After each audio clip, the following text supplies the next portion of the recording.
mendengarkan podcast ini. Kembali kita membuka 1 Petrus pasal 1. 1 Petrus pasal 1 ayat yang ke-17. 1 Petrus 1 ayat yang ke-17. Dan jika kamu menyebutnya Bapa, yaitu Dia yang tanpa memandang muka menghakimi semua orang menurut perbuatannya, maka hendaklah kamu hidup dalam ketakutan selama kamu menumpang di dunia ini. Menumpang, parokia, menumpang. Saudaraku sekalian, ini pertemuan ketiga. Banyak orang Kristen yang tidak mengerti atau tidak mau mengerti bahwa dirinya sebenarnya adalah orang yang menumpang di bumi ini. Bagi yang mengerti pun tidak rela kalau di bumi hanya menjadi seorang yang menumpang. Sejak kecil saya menjadi orang Kristen belasan tahun, menjadi pendeta bahkan puluhan tahun, melayani pekerjaan Tuhan sejak tahun 1976-77. Rasanya baru tahun-tahun belakangan ini saya mengerti apa artinya menghayati sebagai orang yang menumpang di bumi ini. Tanpa sadar sering kita tidak rela kalau kita menjadi orang yang menumpang di bumi ini. Tetapi saudaraku, suka atau tidak suka, firman Tuhan jelas mengatakan bahwa orang percaya adalah orang yang menumpang di bumi. Orang yang menumpang tetapi merasa berhak menetap atau berdomisili secara permanen dan berlaku sebagai tuan rumah, itu tidak santun, saudara. Kalau ada orang yang menumpang di rumah kita, lalu bersikap sebagai orang yang merasa berhak menetap atau berdomisili secara permanen dan berlaku sebagai tuan rumah, tidak santun. Demikian pula kita. Kalau kita tidak menghayati kehidupan sebagai orang percaya yang menumpang di bumi ini sangat membahayakan keselamatan kita. Tuhan tidak menghendaki demikian, saudara. Tetapi kalau saudara bersikeras, bersikap seakan-akan saudara bukan orang yang menumpang di bumi, Tuhan pun tidak bisa menghalangi. Seperti Adam dan Hawa memetik buah yang terlarang itu, Tuhan sudah memberi peringatan. Tetapi kalau Adam dan Hawa bersikeras, Allah pun tidak menghalanginya. Orang-orang yang bersikeras tidak mau mengakui, menghayati dengan benar bahwa dia orang yang menumpang di bumi, orang-orang yang tidak akan pernah menjadi murid Tuhan Yesus yang proporsional dan yang benar. Tidak mungkin bisa bertumbuh sampai kepada level mengenakan kodrat ilahi atau mengambil bagian dalam kekudusan Allah. Fokus hidup orang-orang Kristen seperti itu pasti tidak diarahkan kepada proses kesempurnaan. Bagaimana menjadi seperti Tuhan Yesus. Mengenakan kodrat ilahi sebagai persiapan menuju langit baru dan bumi baru. Fokus hidupnya adalah dunia ini. Dan mereka tidak merasa bersalah. Apa salahnya? Tidak ada yang dirugikan. Ya, memang tidak ada yang dirugikan kecuali dirinya sendiri. Sebagai orang yang terpanggil menjadi umat pilihan yang berpotensi mengenakan kodrat ilahi, menjadi anak-anak Allah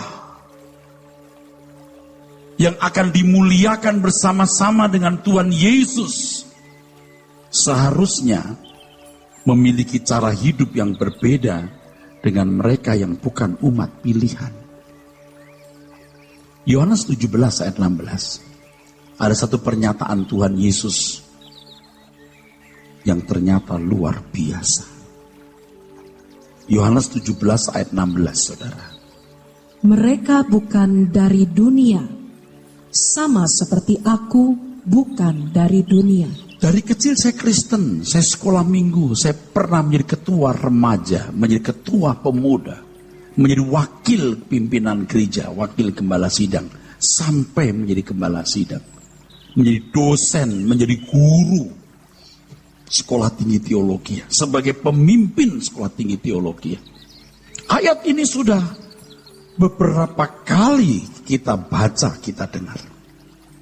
Tetapi ketika saya mempersiapkan khutbah ini, ayat ini menyengat.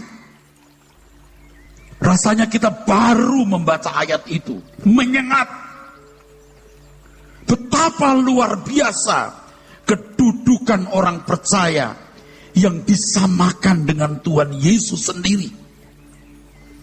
Pernyataan ini hendak menunjukkan bahwa orang percaya adalah orang-orang yang disamakan dengan Tuhan Yesus yang bukan berasal dari dunia ini. Tuhan Yesus berkata, "You are not of the world." Kamu bukan dari dunia ini. Ini berarti orang percaya yang sungguh-sungguh tidak termasuk Yudas. Adalah orang-orang yang terhisap sebagai anggota keluarga kerajaan surga. Dan Tuhan tegas mengatakan, "You are not of the world." Kamu bukan dari dunia ini. Ironis sekali, saudaraku, kalau jujur banyak orang Kristen yang tidak mampu menghayati bahwa dirinya bukan berasal dari dunia ini. Banyak orang Kristen, bahkan diantaranya pendeta-pendeta, yang merasa asing terhadap pernyataan Tuhan tersebut. Saya tahu dari dulu ayat ini, tapi saya tidak mengerti bagaimana menghayatinya dengan benar. Lewat sebuah proses panjang perjalanan dan pengembaraan hidup iman saya, baru saya mengerti. Maka sekarang ini kadang-kadang jujur saya kurang optimis, saudaraku. Orang bisa sungguh-sungguh sampai pada penghayatan itu. Karena tidak mudah. Orang harus berani melepaskan nyawanya. Artinya kesenangan-kesenangan hidup. Orang yang berani tidak berharap kebahagiaan dari dunia ini.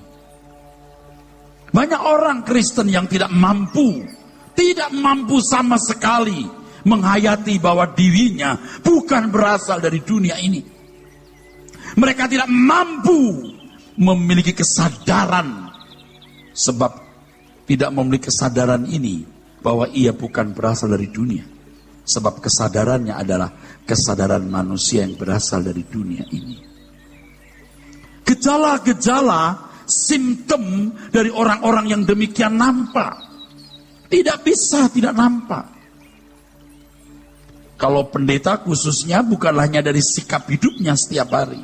Dari isi pembicaraan di mimbar, isi khotbahnya, langsung orang bisa menangkap. Orang ini masih meletakkan hatinya di bumi. Bagaimanapun saudaraku sekalian, orang yang bisa menghayati bahwa ia bukan berasal dari dunia ini, itu gaya hidupnya beda, saudara. Ia akan berusaha untuk mencapai kesucian yang sempurna sebisa-bisanya. Memang kita tidak akan bisa sempurna seperti Allah Bapa. Siapa kita? Seperti Tuhan Yesus pun tidak. Tetapi semaksimal mungkinlah supaya apa yang kita pikirkan, kita ucapkan, kita lakukan selalu sesuai dengan pikiran perasaan Tuhan. Orang-orang yang menghayati bahwa ia berasal dari atas, ia tidak akan terikat dengan keindahan dunia. Dia akan berusaha untuk menemukan tempatnya bisa mengabdi dan melayani Tuhan tanpa batas. Sikap hidupnya akan kelihatan, saudaraku. Nggak mau ribut dengan orang, ya udah mengalah saja. Di Disalahkan, ya udah gak apa-apa.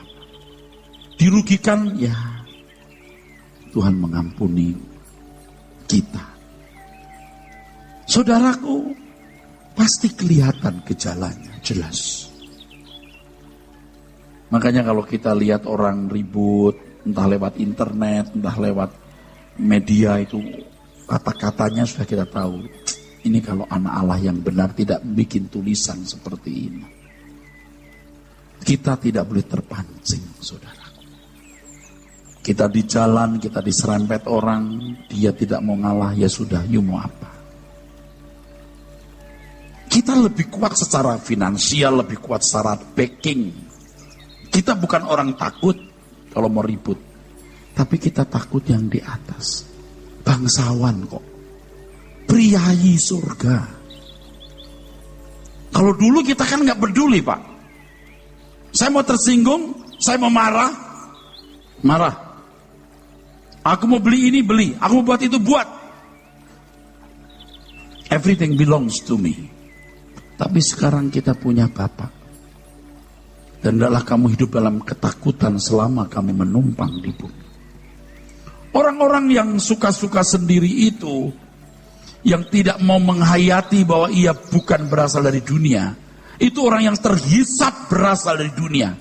Dan orang seperti ini tidak layak menempati rumah Bapa bersama dengan Tuhan Yesus. Dan kita mestinya takut.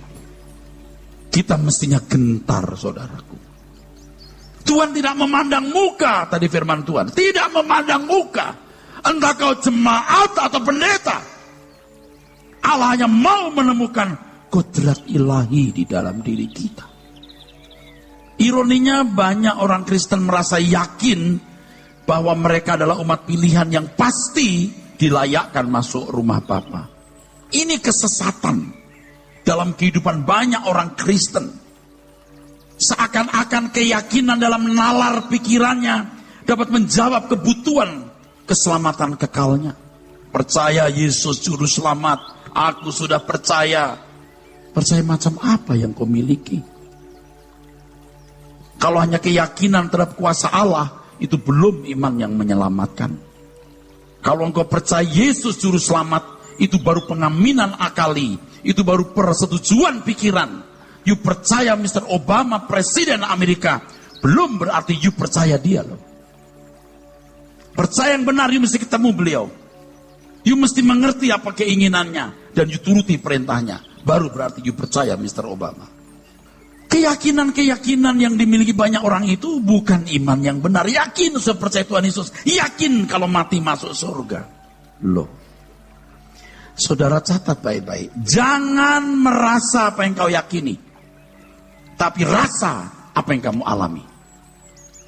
Jangan imajinasi semua semata-mata dibangun dalam sistematika, dogmatika di nalarnya. Saya pengajar sistematika, dogmatika di Sekolah Tinggi Teologi untuk program pasca sarjana, untuk kelas master dan doktor. Saya bukan anti sistematika, dogmatika. Tapi kita tidak bisa menjawab kebutuhan kekekalan kita dengan pengetahuan di dalam nalar kita. Kita harus mengalami Tuhan setiap hari, saudara.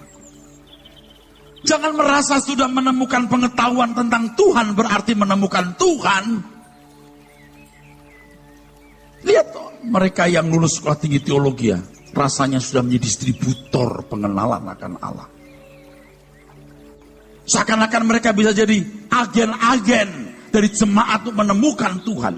Saya bukan anti Sekolah Teologi, saya dosennya. Tetapi menemukan pengetahuan tentang Tuhan belum berarti menemukan Tuhan. Menemukan Tuhan adalah ketika seseorang punya interaksi konkret, di mana melalui segala pengalaman hidup, melalui segala kejadian hidup, Tuhan menjuruskan kita kepada kesuciannya, kesempurnaannya, supaya hati kita dipindahkan ke langit baru, bumi baru. Kemarin saudaraku waktu memberkati pernikahan sepasang suami istri, ya, dari anak-anak muda di sini, saya sering hati saya tersentuh, tapi kemarin lebih tersentuh. Pada waktu mempelai wanita berkata, "Papa, terima kasih untuk mama papa yang sudah membesarkan saya. Minta maaf untuk kesalahan saya." Terus kalimat terakhir, nanti kita bersama-sama di LP3. Saya nggak tahu itu hadirin ngerti nggak LP3? Kan banyak orang begitu dia sebut itu, hati saya ces, air mata saya. Kita akan ketemu nanti sama-sama terus di LP3.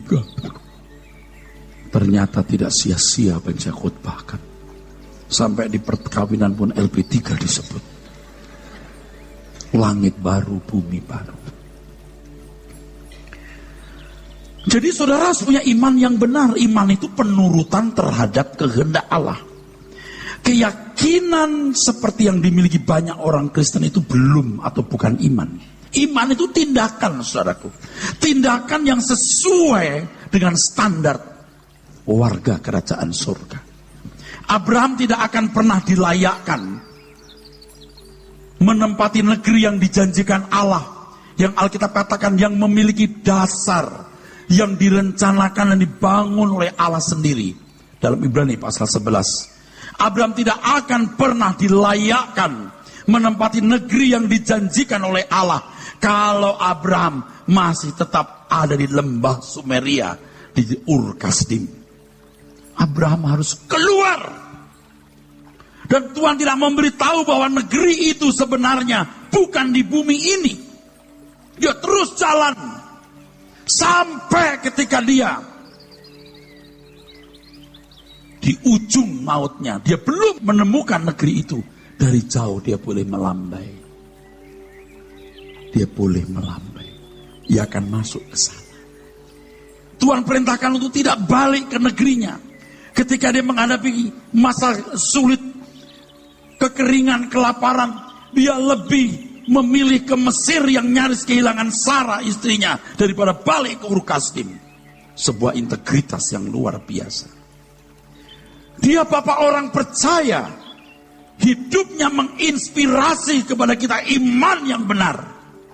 Jadi orang Kristen tidak cukup dengan pengaminan akali, tapi tindakan konkret untuk menerjemahkan iman itu. Kalau keyakinan hanya dalam pikiran, saudaraku, belumlah iman yang benar.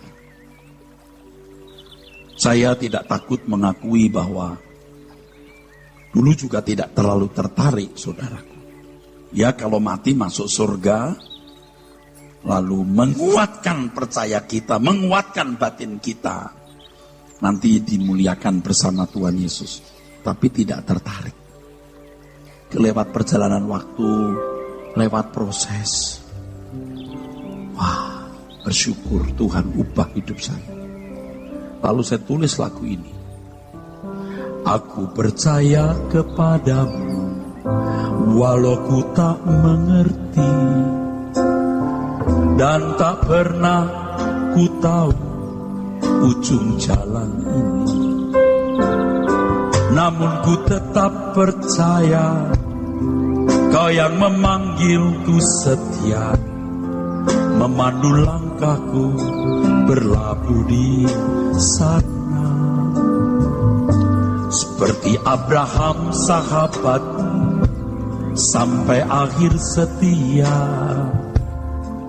Dari jauh memandang negeri perjanjian, Kanaan surgawi permai, tanah air yang Kau janjikan, tempat pertemuan semua saleh Tuhan. Bawa aku ke sana, ajar aku setia, mengerti semua maksud dan jalan-Mu.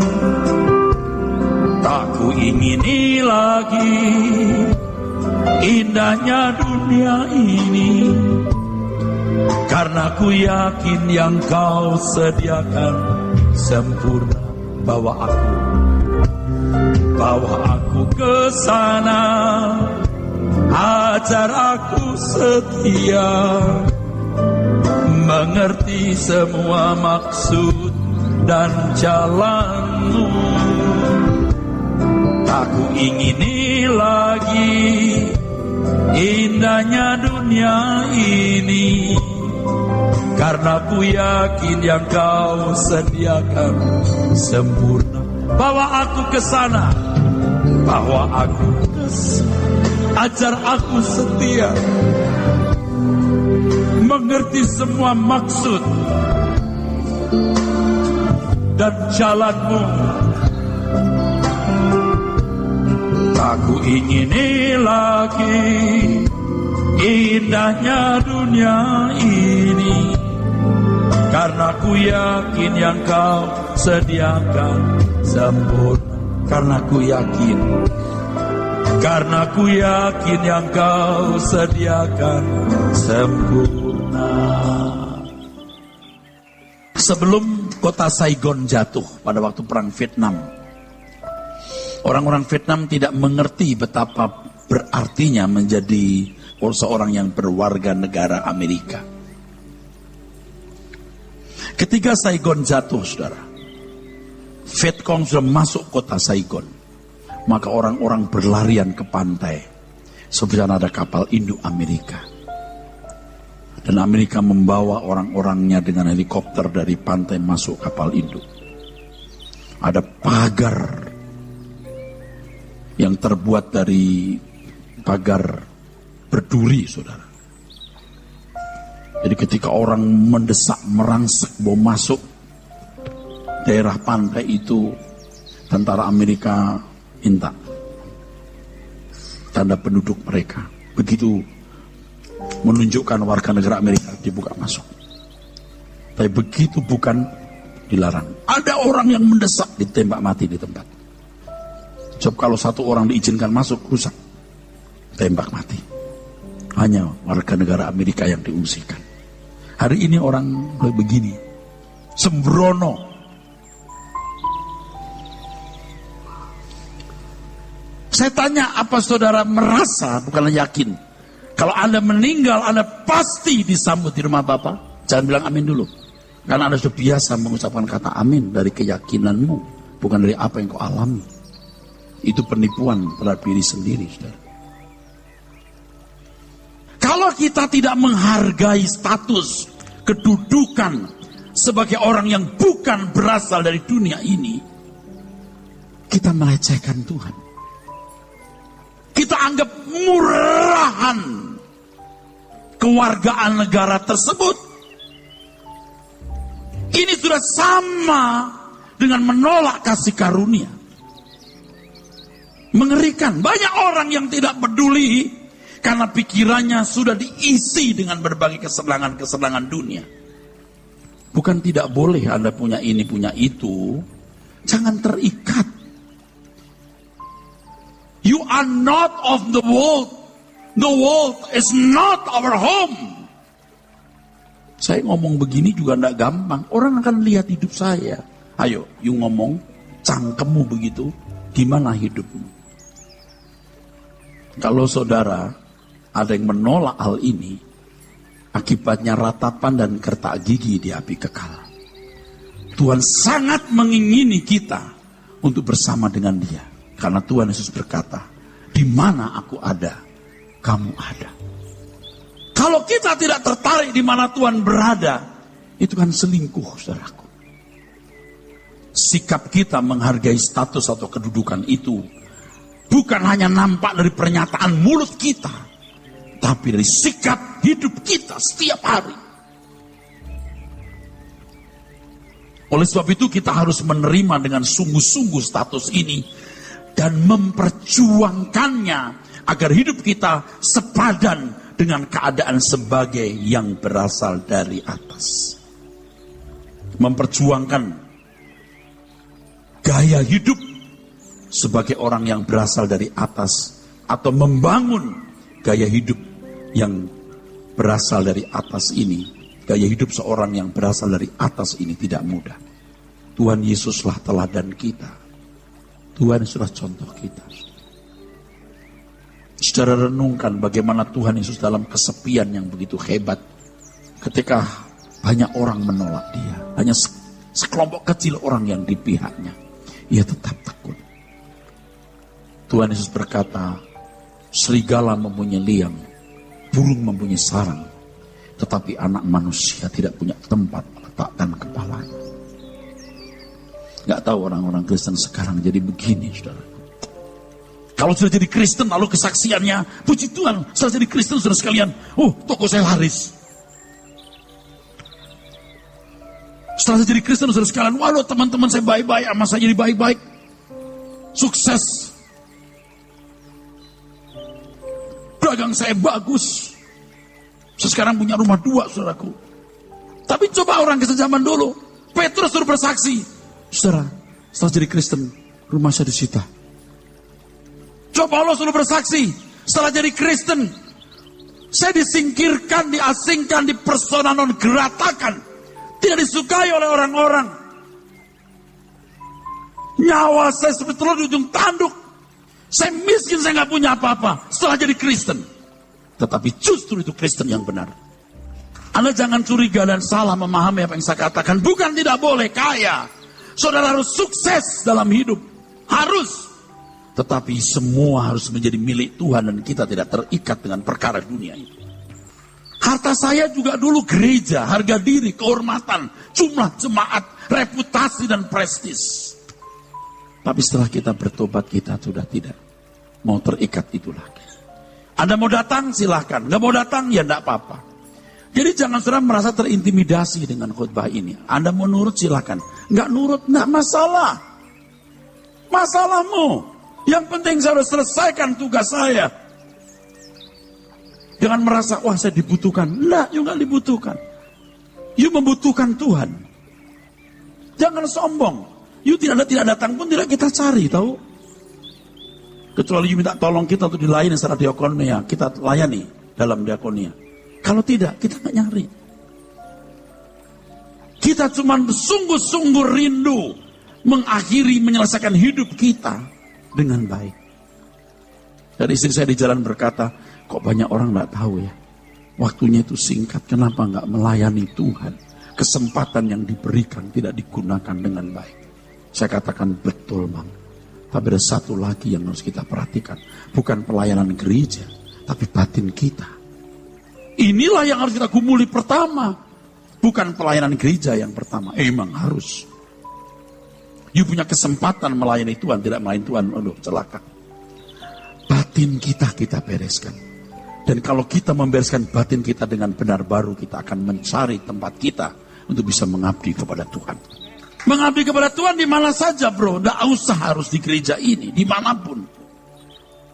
Engkau memperhatikan orang tua itu bagian dari pelayanan.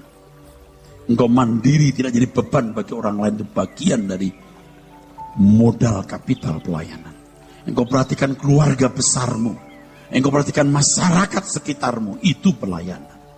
Dan tentu pasti saudara akan perhatikan perjalanan gereja ini.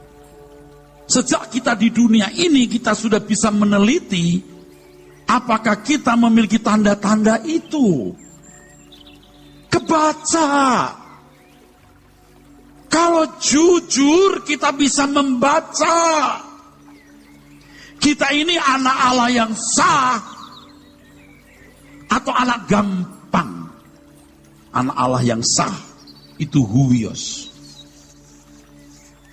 Sama dengan pangeran. Yang tidak sah itu notos. Anak gampang.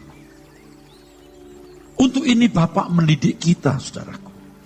Keabsahan apa kita anak-anak Allah yang sah atau tidak, itu butuh proses.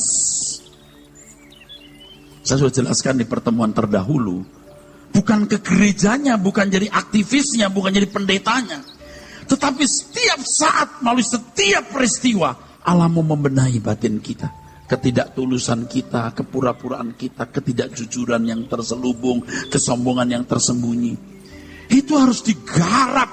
Ada ribuan item yang harus digarap. Dan proses itu merubah manusia dari manusia berdosa dengan kodrat dosa, sinful nature, menjadi orang yang berkodrat ilahi, divine nature, menjadi man of God. Ini proses.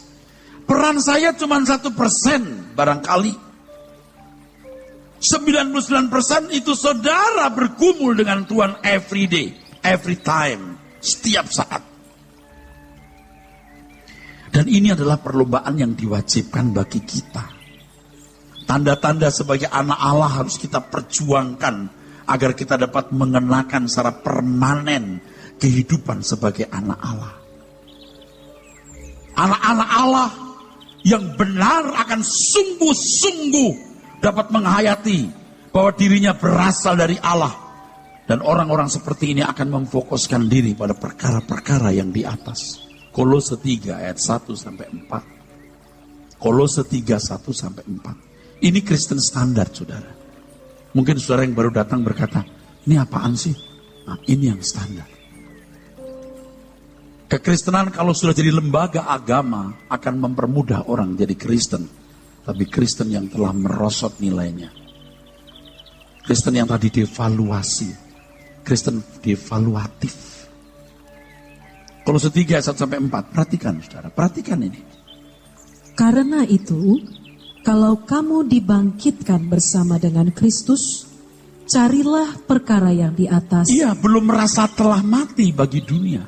Ya susah. Saya terus terang tadi saya sudah mengatakan saya juga tidak optimis sekali loh, saudara. Karena orang belum berkiblat ke Tuhan. Kiblatnya ke dunia. Memang dia bukan orang jahat. Di mata manusia juga santun dan baik-baik. Tapi kiblatnya belum Tuhan. Saya juga mengerti betapa sulitnya itulah saya pendeta saja berkiblat ke Tuhan lewat proses begitu panjang. Dan kalau jujur hari ini pun belum bulat atau utuh, belum. Saya rindu sekali makin utuh. Saudara mungkin berkatalah, Pak Pendeta aja begitu, gimana kita? Jangan begitu, kita punya standar sama. Itu saudara pikir Anda kasta lain. Kalau pendeta kasta Brahmana, you kasta Waisya atau Sudra. Sama kita, amin. Jangan berkata, wah itu Pak Pendeta, kalau kita bukan pendeta. Siapa yang ngajarin begitu? Salah loh saudaraku. Oke, teruskan. Di mana Kristus ada, duduk di sebelah kanan Allah. Ya. Pikirkanlah perkara yang di atas, bukan yang di bumi. Bukan yang di bumi. Ini kedengarannya kan ekstrim, fanatis. Tapi kalau sudah melihat kekekalan nanti, baru saya tahu, ini mah benar banget. Semua akan lewat seperti uap, seperti asap. Seperti balon sabun. Bagus. Terus. Sebab kamu telah mati, dan hidupmu tersembunyi bersama dengan Kristus di dalam Allah. Makanya orang harus sampai level hidupku bukan aku lagi tapi Kristus. Hidupku bukan Erastus lagi tapi Kristus. Nah masalahnya dalam hidup hari-hari kita masih melihat, Erastus banget ini. Nah kita desperate. Nah kita belajar lagi merubah. Wah ini bukan hal yang mudah saudaraku. Hidupmu tersembunyi bersama dengan Kristus di dalam Allah. Terus. Apabila Kristus yang adalah hidup kita, Kristus hidup kita. Hidupku bukan aku lagi tapi Kristus. Jika Kristus adalah hidup kita, terus menyatakan diri kelak, ya, kamu pun akan menyatakan diri bersama dengan Dia dalam kemuliaan. Baru kamu dimuliakan. Anda berkata, saya tidak tertarik, Pak. Ya, sebenarnya kita bertemu Tuhan itu bukan karena kedudukan, bukan karena macam-macam, saudaraku, ya. Bukan karena macam-macam, bukan. Pokoknya aku boleh bersama dengan Tuhan dan menyenangkan hatinya karena aku tercipta untuk Dia, cukup. Jika Kristus adalah hidup kita menyatakan diri kelak, kita pun akan menyatakan diri bersama-sama dengan Dia dalam kemuliaan. Tapi manusia hari ini mencari kemuliaan dunia. Gimana penampilannya dihormati, bagaimana barang brandednya. Susah. Udah rusak. Udah terlalu rusak. Makanya bicara begini bisa gak laku. Udah gak laku. Di Jakarta, di dunia modern khotbah seperti ini gak laku. Gak apa-apa gak laku. Pasti ada ke konsumennya. Loh iya kan saudara tiap minggu dihajar begini. Langit baru-baru, pembaringan terakhir. Masih datang lagi. Malah tambah banyak. Saudara sih belum menghadapi saat-saat sulit saudaraku. Saya pernah ya saudaraku. Jadi kalau hari ini saya bicara soal pembaringan terakhir, tiap minggu kan selalu ada itu, langit baru bumi baru. Saudara mungkin cengar-cengir, lu belum tahu. Ngerti nggak saudara? Semua kita kan ngalamin. Kok orang tuh kayak nggak pernah ngalamin kematian loh saudaraku. Hidup ini tragis saudaraku. Tapi kita punya solusinya. LB3. Saudara nggak suka terserah. LB3. You must be perfect. Kamu harus sempurna. Itu saja. 3 loh pilarnya kita di 1. You must be perfect. Living in His perfect holiness. 2. New earth, new heaven. New earth, new heaven. 3 langit baru, bumi baru. 3 responsibility, tanggung jawab hidup. Saudaraku sekalian, pernyataan Tuhan Yesus bahwa kita bukan berasal dari dunia ini seirama dengan yang dikatakan Filipi pasal 3 ayat 20. Filipi 3 ayat 20. Karena kewargaan kita adalah di dalam sorga, dan dari situ juga kita menantikan Tuhan Yesus Kristus sebagai Juru Selamat. Saudaraku, kewargaan kita di sorga. Dari situ kita menantikan apekde kometa, eagerly wait for. Artinya dengan sangat bergairah menantikan Dia. Berapa banyak kita yang menantikan Tuhan, saudara? Nih, saudara perhatikan nih, ya. Belajar ya Bapak Ibu, belajar ya. Banyak orang Kristen berpikir Yesus sudah mati bagiku. Dia membayar semua hutangku. Nanti aku sudah pasti masuk surga. Udah, langsung set. Jadi hidup di dunia ini hanya untuk nunggu mati. Padahal banyak orang takut mati. You belum siap mati. Hidup di dunia ini hanya untuk menanti kedatangan Tuhan. Faktanya tidak banyak orang yang menantikan kedatangan Tuhan. Nggak boleh begini. Ada dimensi sekarang yang harus dikerjakan. Bagaimana kita diproses menjadi anak-anak Allah yang layak masuk ke dalam kerajaannya, saudaraku. Ini loh.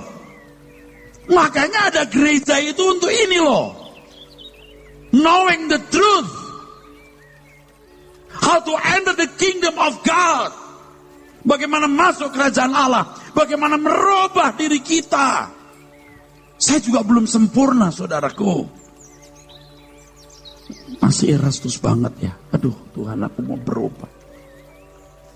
Kalau kita menit pertama, menit kedua, jam pertama, jam kedua berkenan di hadapan Tuhan atau tidak ada kesalahan yang kita lakukan, happy banget.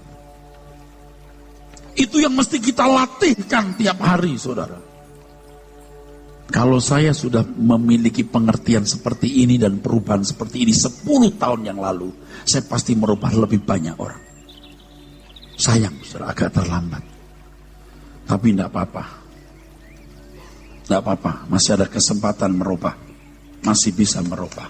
Saudara mau berubah? Jadi kita akan menghabiskan sisa umur hidup kita dengan manis. Berubah. Berubah. Jangan banyak bicara. Jangan banyak debat. Diam. Tunjukkan buah hidupmu yang berkenan.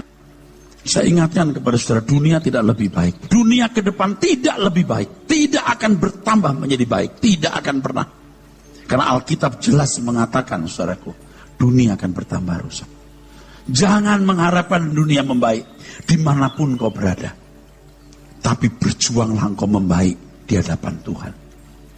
Banyak orang Kristen merasa sudah menjadi anak Allah dan sudah memiliki jaminan keselamatan masuk surga. Mereka tidak merasa perlu memperjuangkan bagaimana bisa menjadi orang yang menghayati bahwa ia berasal dari Allah. Puas di keyakinan, puas di format-format dogmatika dan sistematika teologi, tapi tidak menjalaninya secara benar. Itu penyakitnya banyak teolog begitu. Saya tidak menyalahkan semua teolog. Saya di tengah-tengah para teolog. Saya juga teolog. Jika seorang Kristen tidak memperjuangkannya, Bagaimana ia memiliki hidup yang sepadan dengan keadaannya sebagai orang yang berasal dari atas. Maka gaya hidupnya adalah gaya seperti anak-anak dunia lainnya. Dia tidak sungguh-sungguh. Tadi pagi juga saudaraku sekalian, sementara saya mempersiapkan khotbah ini, saya ingat satu lagu yang saya sudah kalang puluhan tahun. Pasti lebih dari 15 tahun. Karena rekaman pertama saya, lagu ini pertama saya nyanyikan. Jadikan aku orang kudus-Mu, bentuk diriku semakin saleh seperti Yesus, seperti Yesus. Sedangkan Engkau ya Bapakku, jadikan aku orang kudus-Mu, bentuk diriku semakin saleh seperti Yesus, seperti Yesus. Sedangkan Engkau ya Bapakku. Belasan puluhan tahun yang lalu lagu ini saya nyanyikan. Dijawab setelah usia saya lebih dari setengah abad baru saya mengerti. Tidak mudah. Ada satu yang membuat saya galau, saudaraku, galau. Kalau seseorang tidak berkiblat kepada Tuhan, dia tidak mungkin bisa dibentuk Tuhan. Maka Tuhan berkata, kalau kamu tidak melepaskan dirimu dari segala milikmu, kamu tak dapat jadi muridku. Jual segala milikmu, bagikan kepada orang miskin, datang kemari, baru menanggalkan beban dan dosa, baru boleh ikut perlombaan. Firman Tuhan mengatakan, kalau kamu tidak bertobat dan menjadi seperti anak kecil, paidion,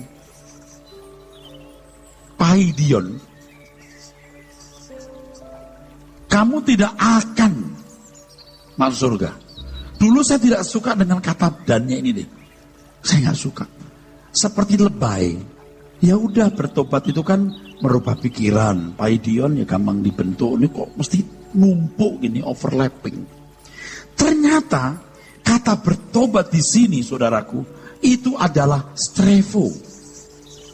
Artinya to turn around, berbalik. Kalau kiblat seseorang sudah ke dunia, tidak bisa diubah.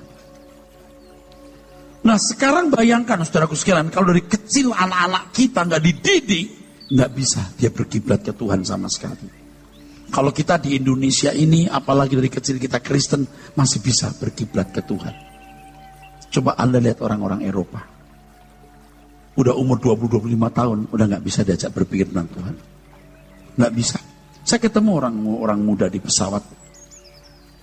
Are you Christian? Yes, I am, dia bilang. Are you going to church? What for going to church? Gitu. Kristen tapi what for going to church? Kurang ajar nggak itu orang? Tak bro. Buset. Aduh. Makanya anak-anak kita kalau tidak mulai sekarang diajar mengenal kebenaran, nggak bisa balik. Indonesia suasana semangat religiusnya masih ada. Di Eropa kafir. Gereja-gereja sepi kosong, bener-bener. Seakan-akan Tuhan tidak ada dan tidak perlu ada. Nihilistis. Tapi di Indonesia ya kayaknya nggak ateis. Teis tapi teorinya. Teis teoritis tapi ateis praktis. Kelakuannya ateis. Silanya ketuhanan yang Maha Esa. Kelakuannya kesetanan. Pak, kalau tidak dari kecil, tidak sejak dari kecil susah ya Pak? Oh susah, sampai nggak bisa diubah. Nah kalau udah terlanjur tua Pak, nggak apa-apa, asal punya hati seperti anak-anak. Ini bukan kekanak-kanakan atau childish. Orang Pengelang bilang sekiak, bukan sekiak. Orang Batak bilang dak danak. Orang Jawa bilang bocai. Ayo kita mau lentur. Sebab kesempatan berubah tidak lama. Sola Gracia.